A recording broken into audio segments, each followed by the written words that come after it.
Bom dia, pessoal. Bom dia. Dando continuidade à nossa programação, teremos agora a composição da nossa mesa de abertura.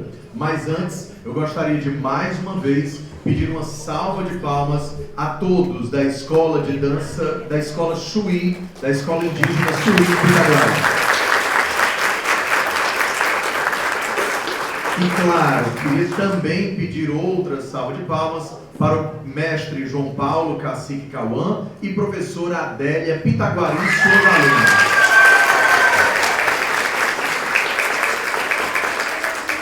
É muito importante quando a gente abre espaços como esse para principalmente esses jovens, essa galerinha nova, começar a se entrosar e a apresentar. Porque quanto mais a gente apresenta, mais a gente reafirma as nossas origens, a nossa história e as nossas tradições. Vocês são nosso orgulho, gente.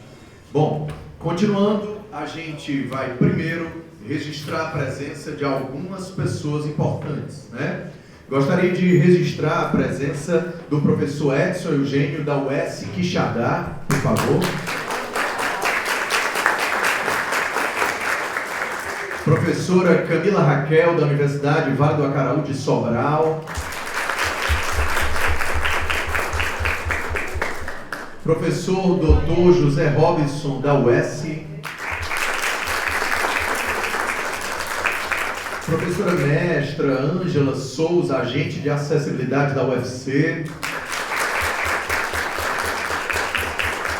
E, claro, as nossas doutoras, doutora Gleice Freitas, da Prefeitura Municipal de Fortaleza. E doutora Lara Cipião, da Prefeitura Municipal de Fortaleza também. Bom, vamos então fazer a nossa mesa, compor a nossa mesa de abertura, né?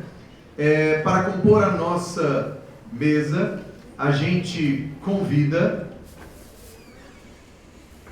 ele, doutor em Bioquímica pela Universidade Federal do Ceará, mestre em Ciências Fisiológicas pela Universidade Estadual do Ceará, bacharel em Nutrição pela Universidade Estadual do Ceará, professor associado da UFC, subchefe de departamento, pesquisador e orientador nos programas de pós-graduação em Ciências Morfofuncionais, também da UFC, já tendo integrado o corpo docente de importantes instituições de ensino, como a Universidade Federal da Paraíba, a UFCA, a UFC, a UES, a UVA, a FIC e a Unifor, destacando-se por suas contribuições acadêmicas ao ensino e à pesquisa nas áreas de ciências biológicas e da saúde. Recebam com uma salva de palmas o professor Dr. Emanuel Prata de Souza.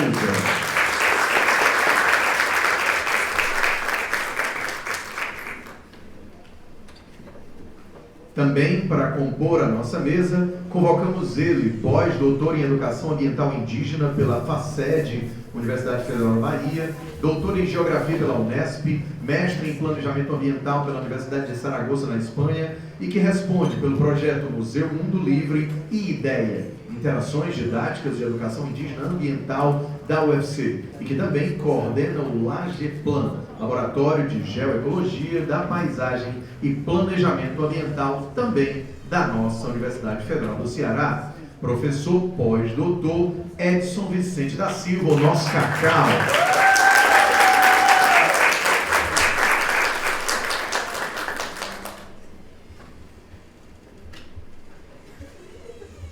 E claro, para finalizar a composição, chamamos ela, a minha, a sua, a nossa, pós-doutora em Educação pela Universidade do Estado do Rio de Janeiro, doutor em Educação pela Universidade Federal do Rio Grande do Norte, mestre em Educação pela Universidade Federal do Ceará, especialista em Sistemas de Informação, Informática Educativa e Docência do Ensino Superior, licenciada em Matemática e Pedagogia, professora associada da FACED UFC, coordenadora do mestrado profissional em Ensino de Ciência e Matemática, também pela UFC, do Programa Institucional de Bolsas de Ensino, PIBID, também da UFC e do PENAIC, pesquisadora e orientadora dos programas de pós-graduação da UFC, da Rede Nordeste de Ensino e líder do nosso grupo de estudos e pesquisas, Tecendo Redes Cognitivas de Aprendizagem, GTCOA. Recebam com uma calorosa salva de palmas a professora e doutora Mazé José Costa do Chão. Mais aplausos, meu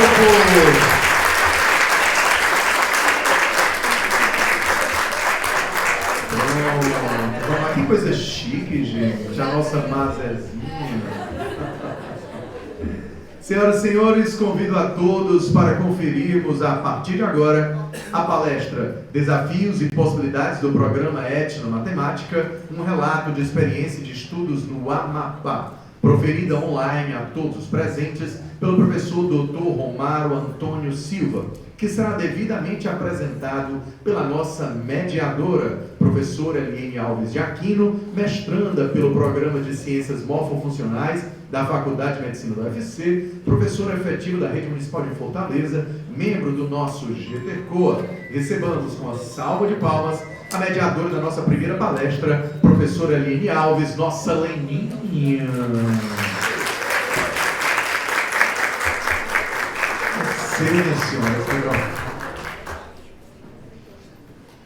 Bom dia a todos. Todos sejam bem-vindos e obrigada pela presença. E agora eu vou passar o microfone para a mesa.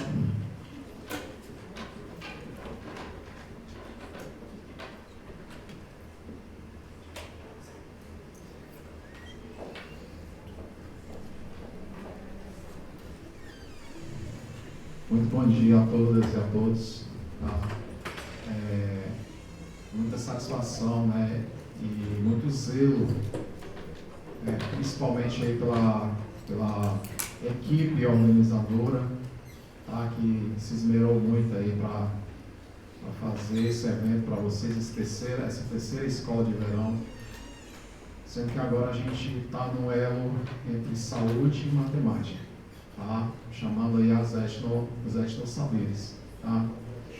Então, antes de começar, eu queria passar a palavra para o professor Cacau, tá? Nosso amigo aqui já da geografia, amigo já de um tempinho, mas já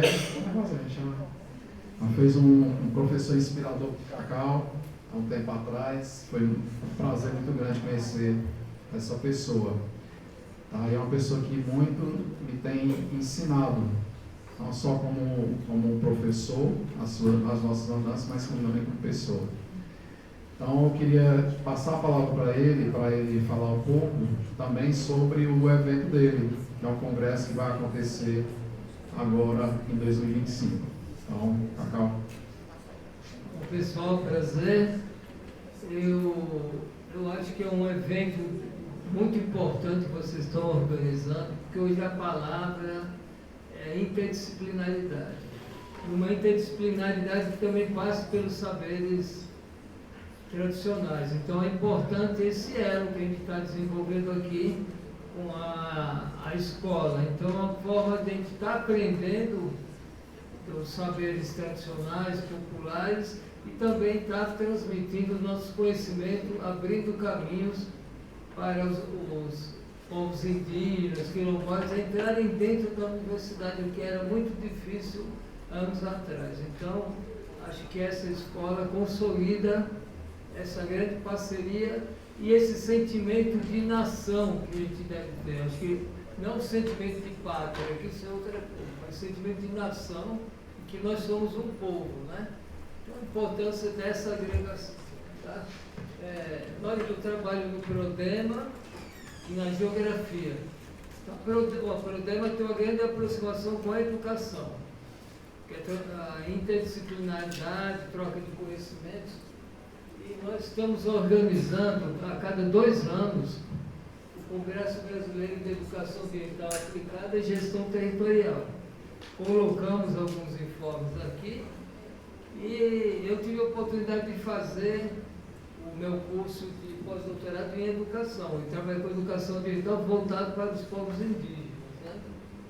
E depois vou disponibilizar para o grupo o produto, né? Uma série de informações, e contar com vocês no nosso evento, que vai ser agora em maio, 14, 15 e 16. A gente até brinca, vai ser aos vivos, né? Do Chico César. Nosso evento vai ser aos vivos. E lá no Centro de Convivência, que é um espaço incrível, né? Então, contamos com a participação de vocês. É um evento que nós vamos publicar, temos parceria já com 10 revistas, a publicação de artigos científicos em revistas especializadas e também publicação de capítulos de livro. O que não vai para a revista pode ser publicado, e vamos ter também resumos expandidos para o pessoal da graduação. Então, contamos com vocês, temos 3 eixos temáticos, e cada eixo temático tem 5 linhas de pesquisa. Então, ela é bastante ampla para todo mundo participar, das diferentes áreas de conhecimento. O Emanuel é nosso parceiro, a Mazé também espero que participe da nossa organização. E está aí, pessoal. Um prazer estar com vocês. Um grande abraço, principalmente meus amigos de Pitaguari, pela presença.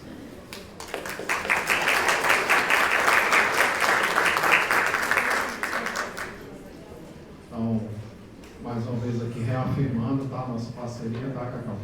Então, teremos aí no começo do ano algumas atividades, né, nas aldeias, nas comunidades, os Pitaguari e os Genipapo Canindé, né? Então, a gente já começa aí o ano bem ativo, né? E agradecer aí também o convite lá, participar da mesa, né, do seu evento. Então, uma oportunidade muito boa, viu, pessoal? E essa questão que ele colocou é muito interessante, né? A questão das publicações, tá, pessoal? Todo aluno, ele tem que alvejar, né, a publicação. Você entra no grupo de pesquisa, a primeira coisa que a gente pensa não é simplesmente em bolsa. Eu já fui aluno, também já pensei muito em bolsa, né? É a carência que a gente tem, né, no Brasil, né? Mas a gente não adianta ganhar bolsa se não produzir para a nossa comunidade. A gente também tem que fazer, tem que contribuir, né, publicando. E o Cacau trouxe essa grande oportunidade aí, que é essa questão das publicações, não só em artigos, como também capítulos de livro, né? Então, é um bom convite, tá, pessoal? Então, vamos participar. Tem alguns folders aqui nas portas de vidro, tá? No começo do auditório, tá? Então, fica aí feito mais uma vez o convite, tá? Então, agradeço, Cacau, pela presença, tá? Oi? Os Pitaguari também. Os Pitaguari também vão estar. Oi. Se quiser trazendo um toré também pra gente. Bem que rapaz, olha, pensei que era fácil dançar. O meu joelho acabado aqui. Então, pessoal, eu vou passar agora a palavra para a Mazé, tá? Que é a nossa coordenadora da nossa terceira escola de verão, tá? Para ela tecer algumas palavras sobre o nosso evento, né? Nossa terceira escola. E é uma palavra muito importante, porque é uma líder aqui do nosso GTCOA, mas não é só líder de nome, né? É uma pessoa que realmente agrega muita gente, tá? Então, sempre foi assim, né, Mazé? Só tem que aguentar, né? A energia, o pique da mulher, viu? Eu vou passar aqui agora para ela, tá? E aí a gente depois finaliza. Obrigado.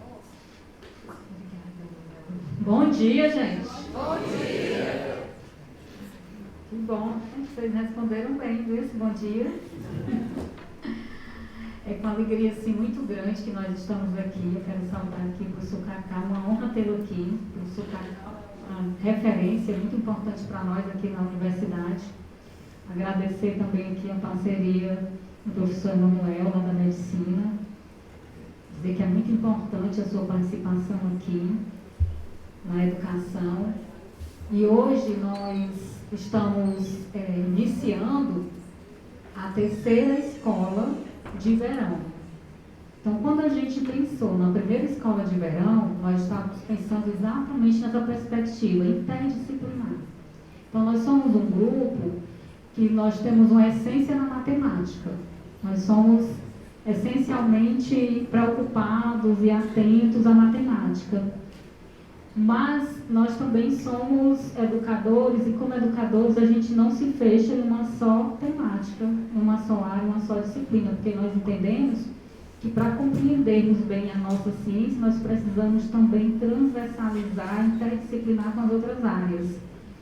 E eu estou tendo assim, a oportunidade de ter um grupo bastante diversificado. Nós temos pessoas da letra, da história, da geografia, da física, das artes. Então, assim, a gente tem a oportunidade de dialogar com vários profissionais. E isso também nos instiga a pensar que nós precisamos, para agregar todas essas áreas, então, nós precisamos nos abrirmos para essas possibilidades, porque se nós estivermos fechados na nossa área, na nossa ciência, a gente não consegue avançar. Então, é com muita alegria que quando nós pensamos nessa escola, nós pensamos exatamente isso, né? Agregar o maior número de pessoas e de questões da educação que pudessem contemplar aos educadores de uma forma geral. E assim, trazer a etnomatemática, né, e a etnociência e estabelecer um elo entre a educação e a saúde, isso tem se constituído um desafio desde o princípio, né, Manuel?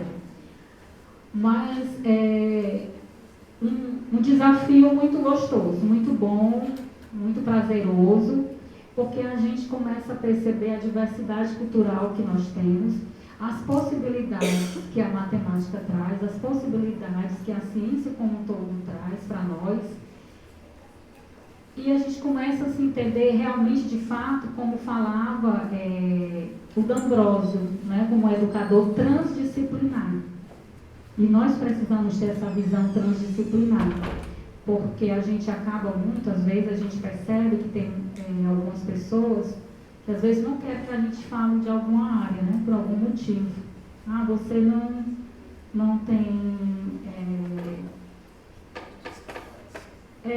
digamos que não era essa palavra, né? Mas agora me fugiu. A competência, né? Vamos dizer assim. Legitimidade era essa palavra que eu queria. Legitimidade, né? Espaço de fala. Mas aí a gente começa a entender que, como educadores, nós temos sim. Nós precisamos dialogar. E como você falou, professor Cacau, essa partilha de conhecimentos, isso nos forja como educadores. Então, nós precisamos muito disso.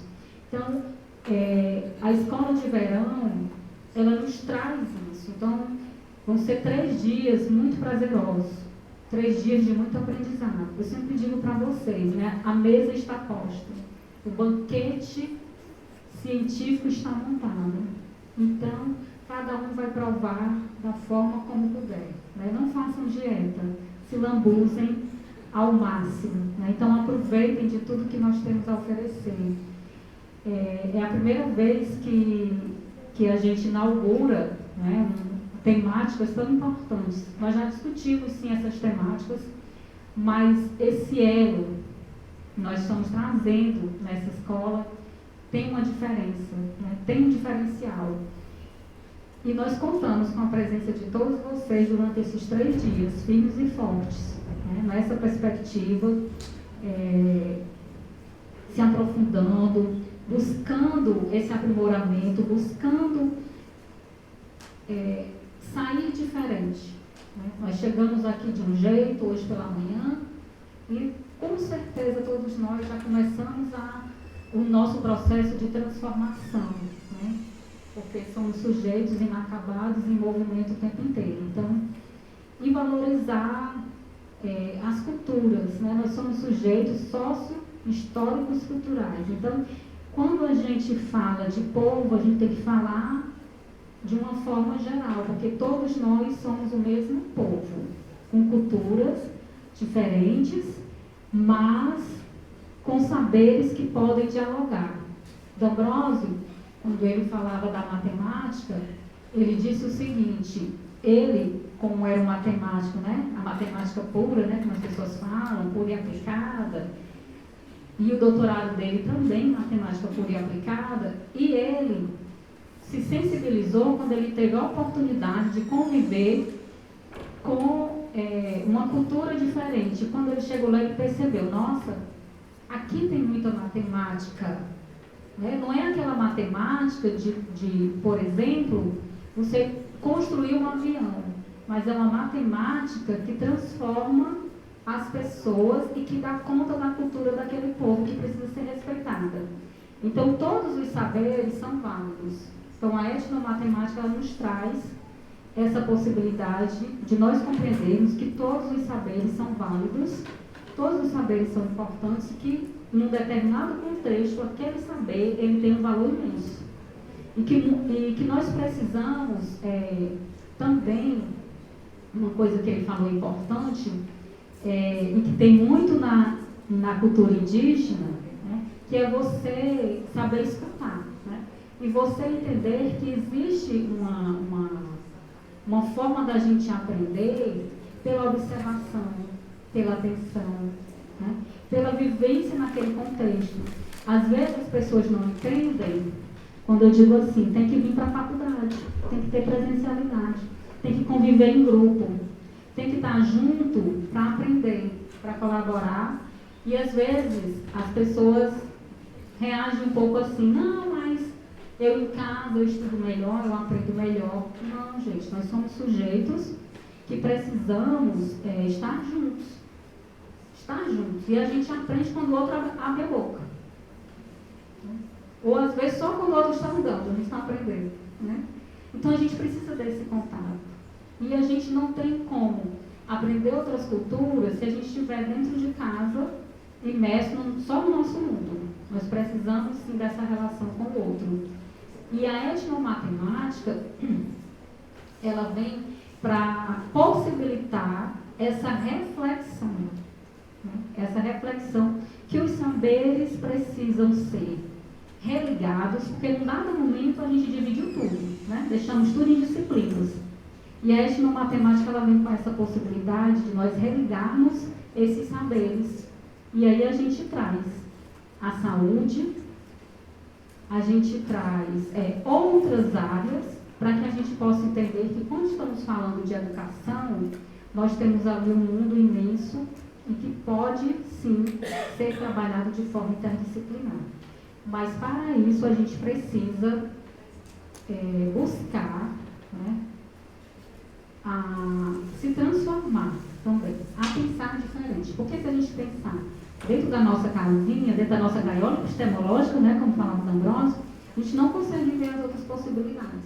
Então a gente precisa se abrir para o novo, né, uma perspectiva mesmo disruptiva, para poder a gente compreender a importância das outras áreas para nós também. Então, o que isso vai agregar em mim? Então, precisamos sim estar abertos a isso. E uma coisa que D'Ambrosio também falava, que é importante para nós como pesquisadores e como professores que somos, ele dizia o seguinte: às vezes o aluno ele chega na sala de aula e imediatamente o professor quer aculturá-lo. E aí, o que ele diz? Aquela aula passa a ser, aquele momento, aquele ambiente escolar, ele passa a ser desinteressante, porque ele não valoriza toda a experiência, toda a história, toda a cultura que aquele sujeito traz. Então, nós precisamos, ao mesmo tempo que a gente valoriza essas culturas, nós precisamos, nesse ambiente da sala de aula, que é tão diverso, juntar essas culturas e unir num só currículo. Como é que a gente faz isso? Conhecendo, né? Buscando compreender os contextos de onde aqueles alunos vêm e como é que a gente pode juntar isso de uma forma coletiva, colaborativa e que seja interessante para todos. Bom, se fosse fácil, né? Tinha para vender aí nas prateleiras. Não é. Então, nós é que precisamos nos disponibilizarmos a pensar diferente. Na hora que a gente rompe com esse pensamento cartesiano, a gente começa a pensar de forma diferente. E com isso a gente traz grandes contribuições para a educação. E agora nós estamos recebendo aqui, né, com muita honra, o coordenador da pós-graduação da educação, o professor José Gerardo. Por favor, professor, fique em pé. É uma honra muito grande tê-lo aqui. Muito obrigada, professor. Nós estamos agora na mesa de abertura. Se o senhor puder vir sentar aqui conosco, será uma honra.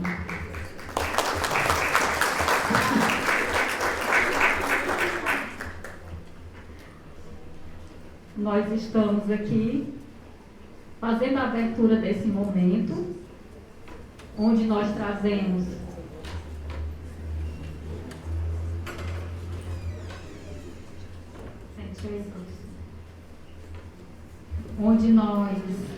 estamos aqui conversando um pouco sobre a essência da terceira escola de verão, que é tratar os estudos avançados entre a saúde e a educação, mostrando esse elo entre a etnomatemática e a etnociência. Então, nós estamos aqui só convidando a todos para que possam participar efetivamente e aproveitar o máximo possível.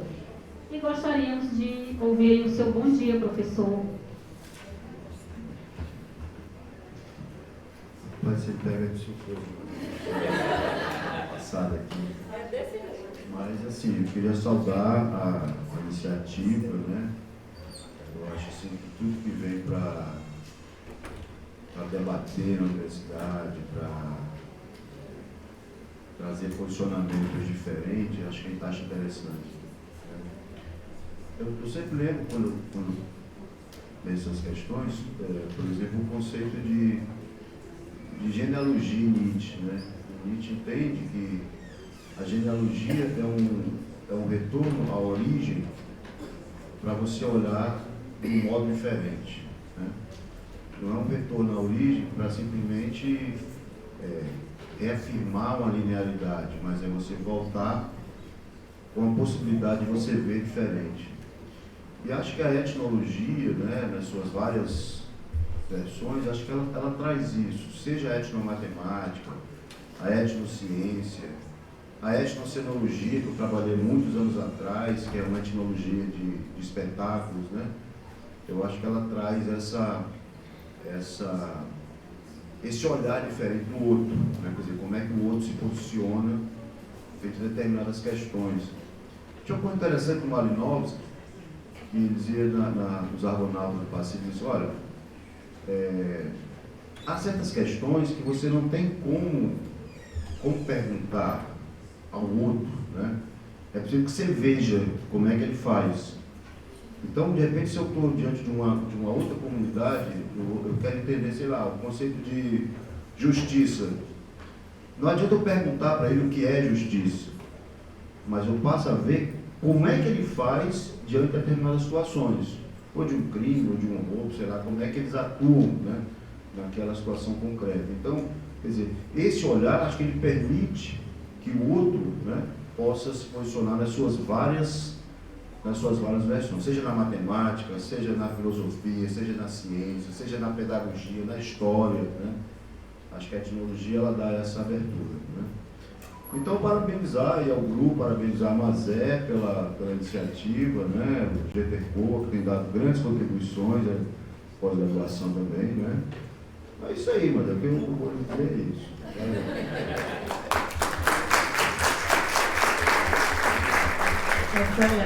Excelente fala, viu? E é porque eu não estava preparado, imagina. Um doutor está sempre preparado. Então, gente, muitíssimo obrigada. E nós damos por aberta, né, a terceira escola de verão do GTCOA.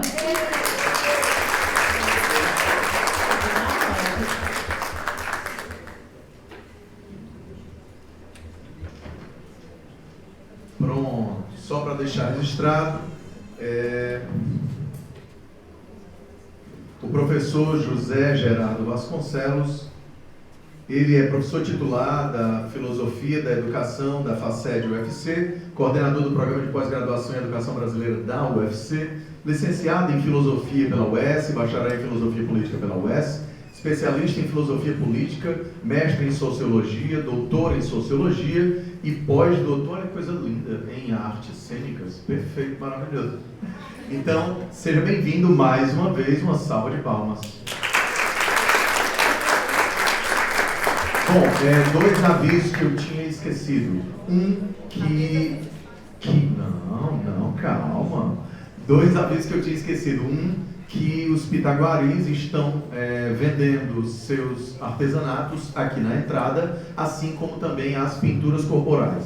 Outra, nossos cursos de extensão 2025 já estão abertos. O link já foi colocado lá no nosso grupo de estudos e é muito importante que a gente divulgue, muito importante que a gente publique em nossas redes, em nossos grupos de WhatsApp e aonde a gente puder, a gente divulgar. Até porque nós temos nesses cursos, nesses momentos de troca, momentos de interação, também laboratórios, verdadeiros laboratórios, que inclusive um deles faz parte da minha defesa da tese em teatro e educação, né?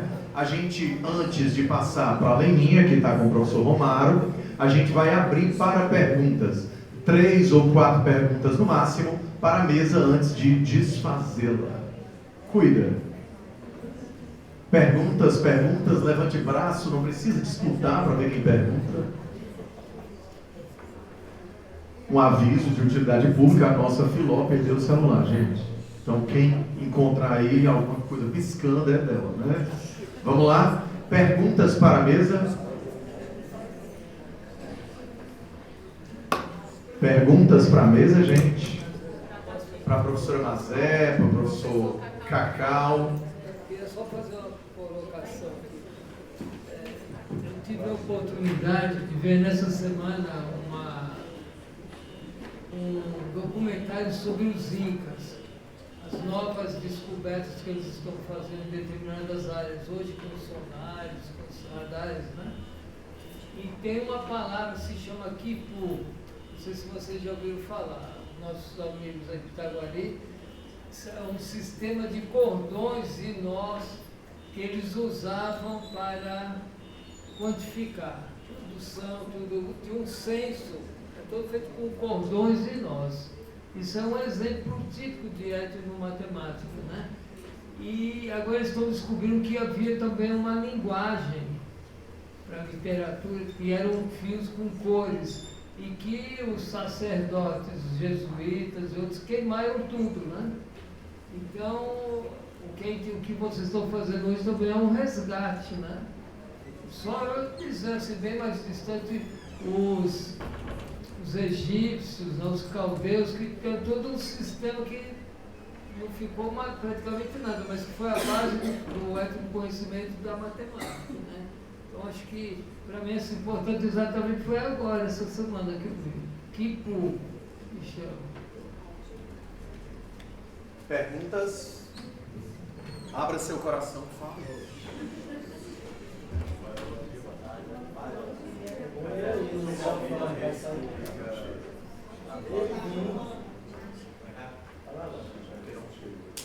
Fica ali nesse xizinho ali, ó. Fique no X, bem discreto. Bom dia, eu sou o professor Valmir, das Escolas Públicas do Estado do Ceará e do município do Estado, né? Sou professor de matemática e um assunto matemática sempre me interessou, né? E quando ela colocou que precisa do outro para você interagir, para você aprender, fiquei mais tocado ainda, né? Porque realmente a gente precisa disso aí. Mas a minha pergunta é a seguinte, em relação como o tema é saúde, né? E em relação à etnomatemática, envolvendo tudo isso aí, a etnomatemática não é só o desenho, não é só o cálculo matemático que tem ali por trás, né? Que a gente fez isso aí. E né, na parte psicológica, mental, essa saúde também está envolvida, uma terapia para esse tipo de trabalho que se faz, no caso dos índios, em questão da cerâmica, do desenho, né? Daquela estrutura toda, a performance que eles fazem, né? Havia muito vídeo da Índia mesmo, né? Que tem muito esse tipo de trabalho também. Eu quero saber em relação à saúde psicológica e mental realmente das pessoas, se isso também é abrangente.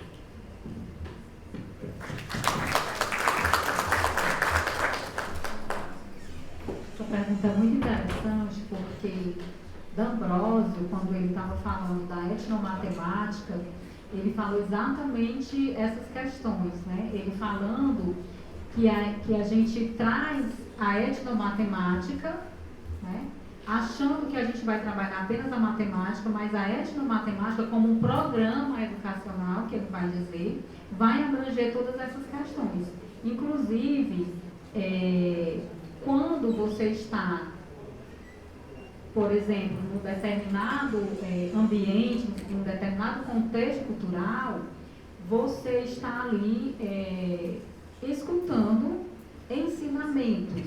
Né? Esses ensinamentos, eles, a princípio, é como se fosse vamos dizer assim, um diálogo entre uma pessoa que é mais experiente com pessoas que estão ali aprendendo. E aquelas pessoas que estão aprendendo estão ouvindo. Com isso, você vai aprendendo também a se colocar, né, em relação com esse outro e aprender a trabalhar suas relações. E assim, não necessariamente vai se chamar isso de uma terapia, mas sim de um momento de partilha realmente de saberes, de conhecimentos, e que todos esses conhecimentos, que a princípio pode não parecer científico, porque está sendo trabalhado fora da academia, mas esse saber é científico quando a academia respeita e trabalha ele de forma científica também. É como, por exemplo, eu falei dessa questão dos alunos, né? Quando ele chega na escola, ele é meio que esquecido todas as suas vivências e experiências. Então, esse contato com o outro, ele possibilita, né, todas essas questões, inclusive trabalhar essas questões socioemocionais, porque é uma das competências que hoje, a gente pode dizer sempre foi, mas hoje é uma das mais importantes para que a gente possa avançar em todos os nossos conhecimentos. Então, como é que nós podemos avançar na nossa parte cognitiva se o nosso emocional não está sendo bem trabalhado? Então, para a gente aprender, a gente precisa desenvolver a cognição, é importante, mas também a parte afetiva. E essa parte afetiva e essa cognição estão intrinsecamente relacionadas ao meu estado emocional, a como eu me relaciono com as pessoas que estão ao meu redor, com o meu professor, com os meus colegas, né? Tudo isso influencia no meu processo de aprendizagem.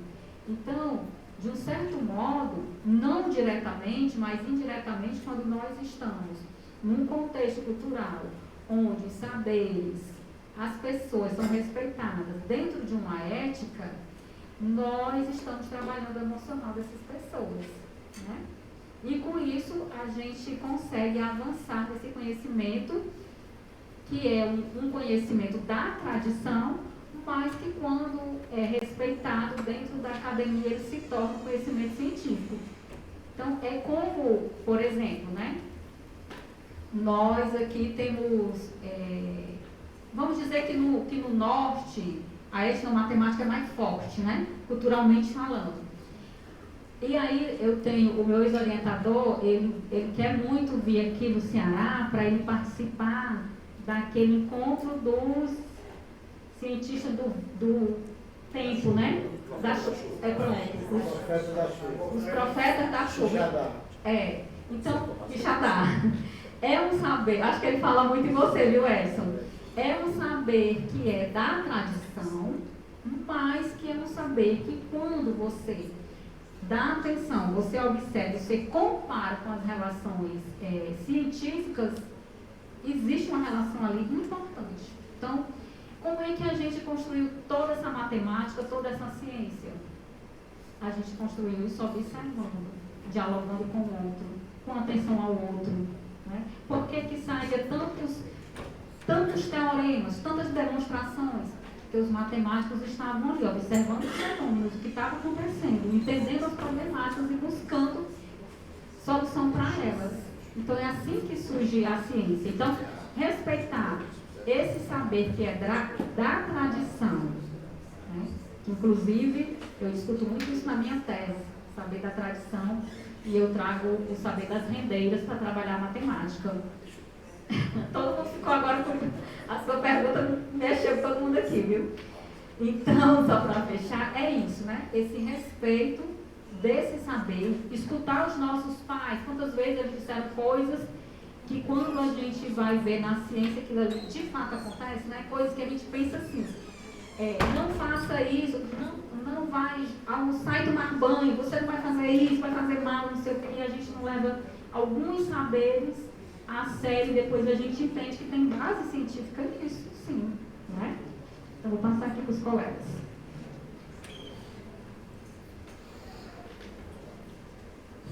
Não, porque me chamou a atenção, eu estou de olho nisso agora, estou tentando me aprofundar mais nisso, que é exatamente o seguinte: eu acho que a maior fake news da história é dizer que a Grécia é o berço do conhecimento e tal, porque na realidade o cara vem da África, bicho. É Egito, os caras foram estudar no Egito, né? Matemática, tudo no Egito, né? Então, depois vamos fazer coisa para os gregos que se apropriaram disso, claro, reformularam, e várias escolas ali surgiram e tal, mas dizer que eles, né? O Hegel mesmo dizia, olha, a filosofia começa na Grécia. Onde? Se toda a base está lá na África, né? Então, eu estou preocupado com essa coisa, sabe, de pensar a filosofia africana, né? Não tem realmente base ainda para isso, tal, mas é uma coisa que eu estou me voltando, né? Estou ministrando uma disciplina sobre feminismo negro, né? E estou agora, talvez agora em março, eu vou passar um mês em Angola, né? Então eu estou tentando ver como é que eu consigo, sabe, tirar o máximo de coisa para, sei lá, quem sabe até ministrar futuramente uma disciplina de filosofia africana, né? Não tenho ainda propriedade para dizer isso, tá? Mas o certo é que eu preciso rever essa coisa, sabe? Você quer dizer, olhar esses outros lugares, esses outros espaços, esses outros mundos, que às vezes parece distante, mas que, sobretudo a nossa cultura, está lá picado, né? Quando ele falou do pós-doutorado, o primeiro pós-doutorado foi na Bahia, foi na escola de teatro da Bahia, né?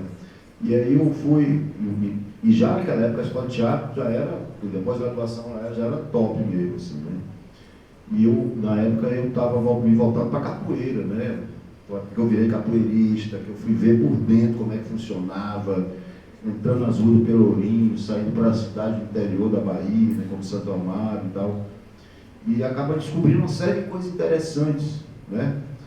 Agora eu estou de volta, né? Quer dizer, eu reencontrei o trabalho da Ruth Lantz, né, Cidade das Mulheres, que é um grande clássico, né, da antropologia, e que a gente está estudando para estudar na disciplina também, né?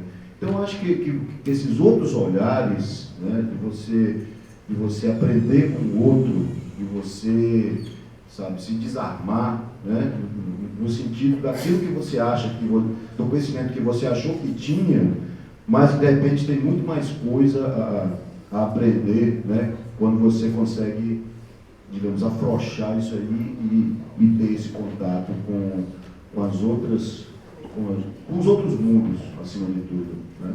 Eu acho fantástico.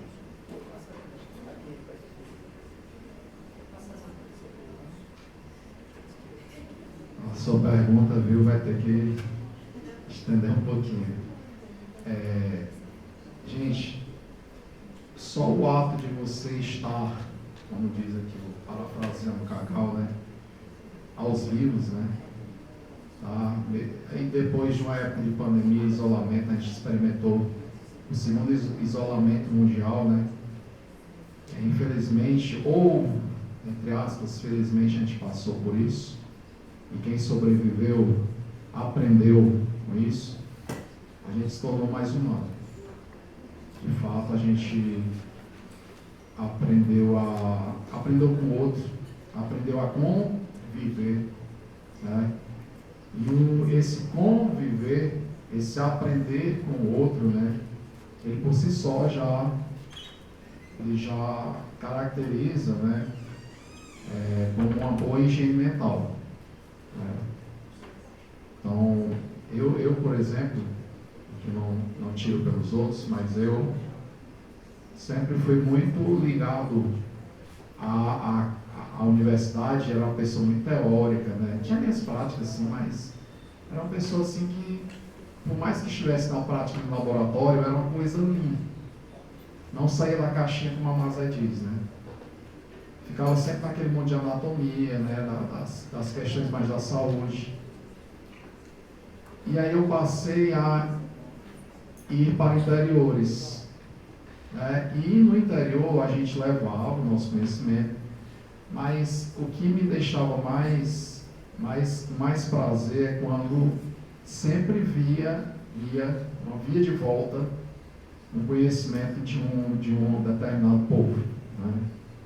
Às vezes vinha de uma comunidade, às vezes de uma escola, às vezes de um professor, e dizia assim, olha, você pode fazer isso e aquilo. Maravilhosa essa ideia. Né? E aí construía-se ali um conhecimento. Né? O conhecimento, né, parafraseando também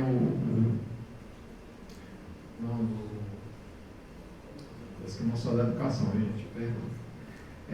O da Ausubel. Né? O subsunção, ele às vezes se modifica, né? Tá certo? Você constrói o subsunção na base, né? E a partir do momento em que ele cria, ou ele pode estar ali, pode ser excluído ou pode ser aprimorado. Né? Então esse conhecimento só se torna substantivo dentro da vida da pessoa se ele é aprimorado. E esse aprimoramento às vezes se faz com contato com o outro. E aqui puxando para a matemática, gente, às vezes a gente pensa que não, é muito difícil conseguir entrelaçar áreas. E de fato é, certo? Mas a vida ela é feita assim de desafios. Tá certo? O nosso ATP, o nosso combustível é esse.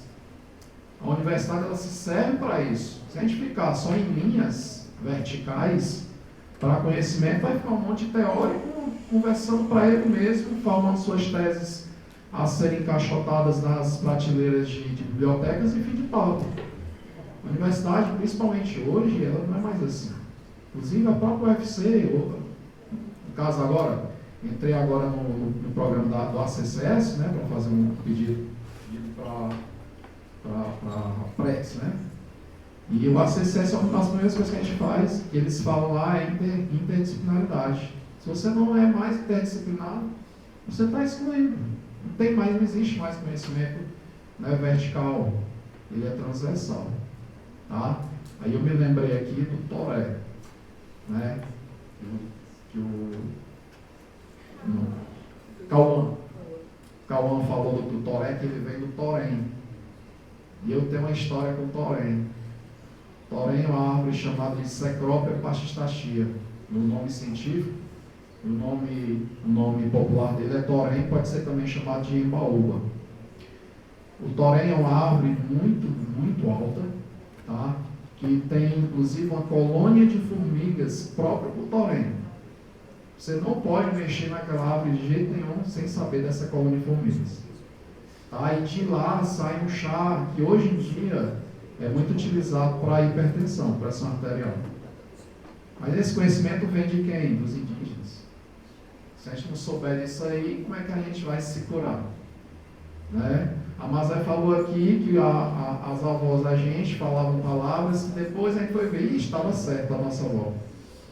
Por exemplo, vocês sabem o que quer dizer pelve? Vocês sabem o que é pelve? Acho que todo mundo sabe o que é pelve. Vocês sabem o que quer dizer? Quer dizer bacia. A avó da gente já dizia, quebrei a bacia. E aí dizia, não, avó, não é bacia não, aprendi que é pelve. Não, volta, todo dia não. Volta. Tá? E eu também li, viu, Cacau? Eu também li que algumas aldeias amazônicas, eles fazem... Espinhaça. Oi? Espinhaça, é espinha. Né? E é espinha mesmo, tá certo. E algumas aldeias amazônicas, elas produzem um veneno que é utilizado em zarabatanas, né? Que é um tubo muito longo e com um sopro você projeta um dardo em animais, né? Esse conhecimento aí, ele vem indígena e ele vem de plantas, que é uma substância chamada de curare. Né? Curare, ele é um potente paralisador de respiração. Então o indígena utiliza para parar a respiração do animal e assim efetuar a caça. O vídeo que eu vi, ele trazia a questão da matemática. Então, eles sabiam exatamente através de goles, eles colocavam a planta na boca, mastigavam, depois, por determinados goles, tinha que ser aquela quantia certa, se fazia um veneno. Porque se fosse errado, não dava. E aí gera-se a etnomatemática a partir disso. E o conhecimento que era no etnociência, né, trouxe para a etnomatemática e a gente precisa trabalhar isso. E às vezes não é só trabalhar isso para a gente.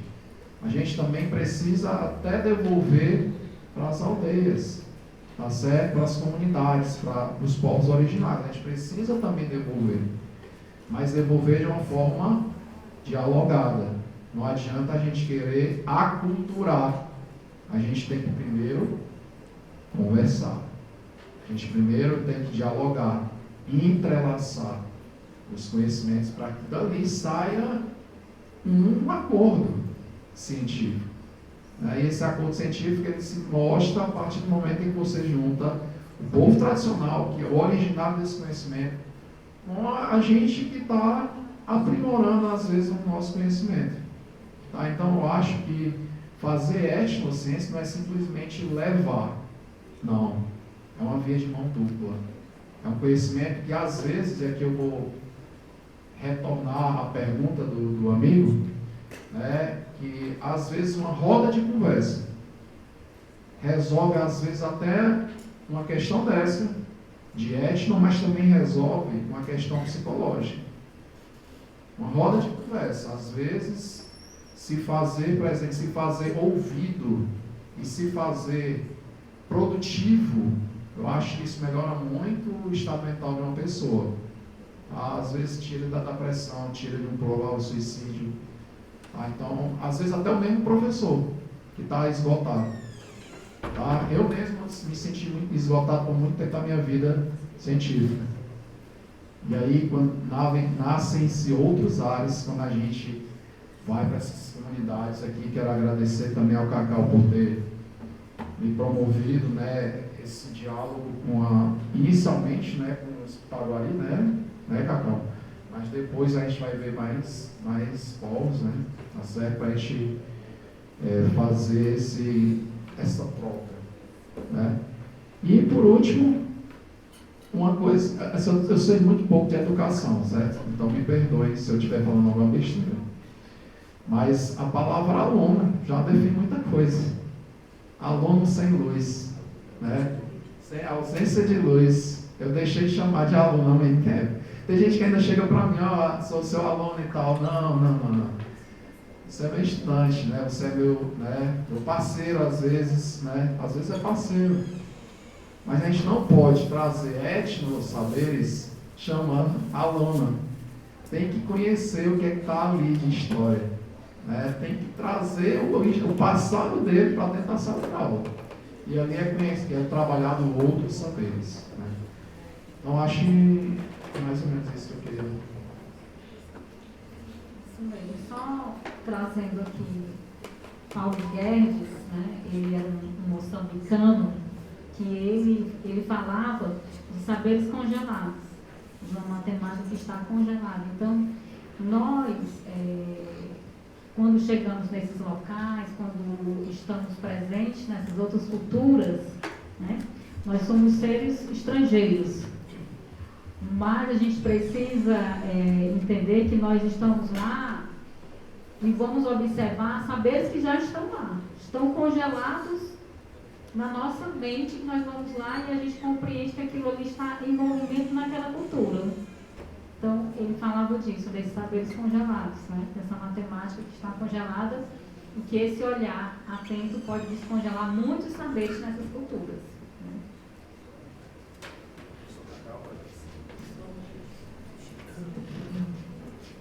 Acho que a natureza, o ambiente que nos envolve é de suma importância para a etnomatemática. Com quem você vai lá no alto rio Amazonas, ou nos afluentes, e trabalhar com quilo para comprar peixe. Não existe isso.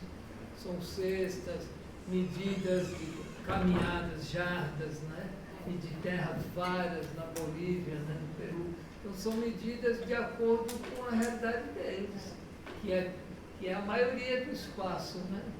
A maioria dos territórios. A cidade está concentrada essas informações do sistema médico, né? E atendendo o que o colega levantou, acho que nós não aprendemos ainda a desligar, nós professores. A gente não aprendeu a desligar. Por quê? É isso aqui. É isso. Nós não temos horizontes. Eu acho isso muito forte. Você não tem horizonte. A gente passa o dia sem ver o horizonte. E sai de uma área sem horizonte e vão para dentro do apartamento, de uma casa que também não tem horizonte. E aqui tem menos horizonte ainda. Vai ter até um horizonte artificial e tudo mais. Então isso nos afeta. Então não temos como um vento, um banho de mar nos limpa. Né? Estou educando o candomblé, esse negócio de tomar um banho de sal grosso. Como é isso? Isso é físico. A água com sal tem uma capacidade de condutividade. E ela, toda a energia pesada que você tem de preocupação, tudo vai para o solo. Então não tem nada de... Vai dizer que era de Oscar. Isso. Então acho que falta isso, mestre. Assim, nós aprendemos a descarregar as baterias. Porque a gente vai dormir, bom, todos nós aqui já passamos por isso, né? Vai dormir com a cadernetinha, principalmente os meninos estão fazendo tese, mestrado, TCC, é uma pressão enorme, né? Ou seja, nós seres humanos criamos nossas próprias jaulas. E uma delas que é a pior de todas aqui dentro da universidade, dentro da sociedade, que é a burocracia. É demais, cara. Nós mesmos damos tiro no pé. Nós, professores, é que criamos. Quando a gente vira chefe, a gente quer ser mais burocrata dos burocratas. Outros não, outros querem melhorar, mas a culpa é nossa. Pois eu não digo a palavra academia, eu falo, pô, faço musculação, nem sei que academia é essa que nós nos intitulamos intelectuais, tudo isso não existe, nós somos professores. Então acho que é por isso que dá atenção, da cobrança, né? Na minha artista, que eu fui artesão, entrei na universidade pela cantina, que eu vendi artesanato aqui, que eu fui entrando, a porta estava aberta. O teatro, como as artes e as interações, não são terapia, mas são terapêuticos, né? Bom, a gente infelizmente não vai dar continuidade às perguntas por conta do horário, e o palestrante que está esperando lá com a Leninha, né? E agora a gente vai então convocar a Leninha para a primeira palestra, né? A Leninha que vai estar com o professor Dr. Romário Antônio Silva. Então, pedimos a todos atenção e uma salva de palmas para o professor Romário.